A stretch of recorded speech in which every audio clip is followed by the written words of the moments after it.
Suatu hari, ikan-ikan dan biota laut terancam punah.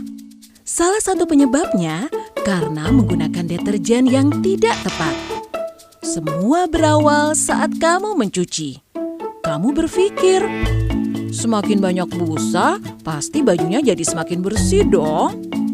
Padahal yang terjadi justru busa-busa itu akan menutupi permukaan air dan membuat kadar oksigen menurun hingga membuat ikan mati.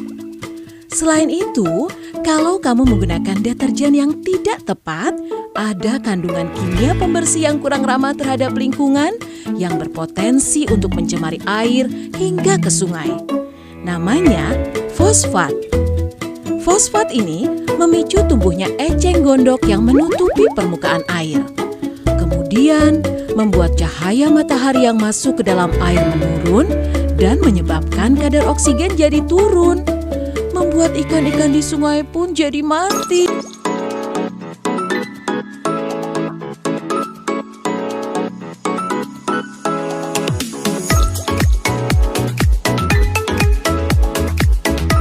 Pembuatan ekoenzim dilakukan dengan: pertama, siapkan wadah bermulut lebar dan memiliki tutup yang rapat.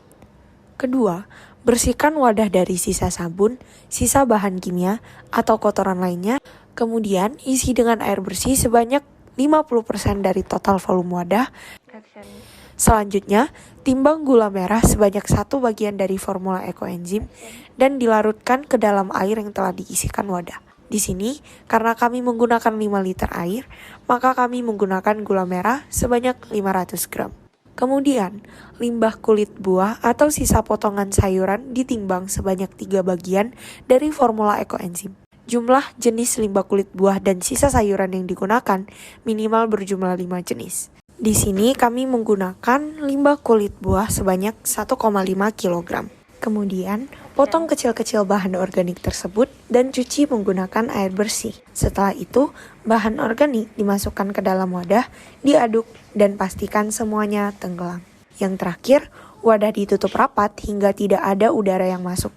Bila perlu diberi isolasi atau lakban untuk mempererat, jangan lupa memberi label, tanggal pembuatan, dan tanggal panen. Proses fermentasi berjalan selama 3 bulan. Selama itu, ekoenzim disimpan di tempat yang tidak terpapar oleh matahari langsung. Pertama, sejumlah 75 gram mes ditimbang dengan timbangan dan sebanyak 1,1 liter air dipanaskan hingga mendidih. Lalu, sebanyak kurang lebih 50 ml dari air mendidih tersebut dipisahkan untuk melarutkan sebanyak 30 gram garam pada wadah yang berbeda. Kemudian, sisa air yang telah mendidih tersebut ditambahkan dengan 75 gram mes dan dilakukan pengadukan hingga mes larut sepenuhnya.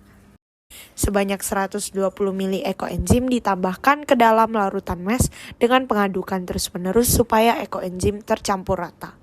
Ditambahkan masing-masing sebanyak 20 ml gliserin, fragrance, dan CAPB. Ditambahkan larutan garam yang telah dilarutkan sebelumnya hingga tekstur sabun mengental. Pengadukan dilakukan terus-menerus hingga seluruh bahan yang telah ditambahkan sebelumnya tercampur dengan rata. Deterjen kemudian dipindahkan kepada wadah sabun yang lebih kecil.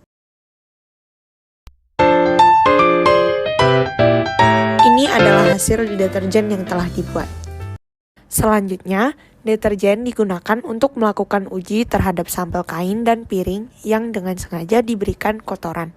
Pengujian pertama dilakukan terhadap sampel kain yang sudah diberikan noda pada bagian tengahnya. Pada mulanya disiapkan 2 jenis deterjen cuci cair, di mana salah satunya adalah deterjen komersil dan lainnya adalah deterjen yang telah kelompok kami buat atau deterjen gemes.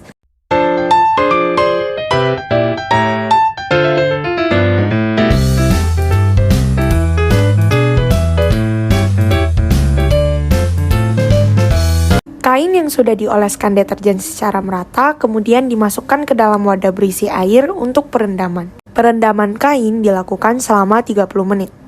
Setelah 30 menit berlalu, kain yang telah direndam dilakukan pengucekan sebanyak 3 hingga 6 kali untuk setiap kainnya.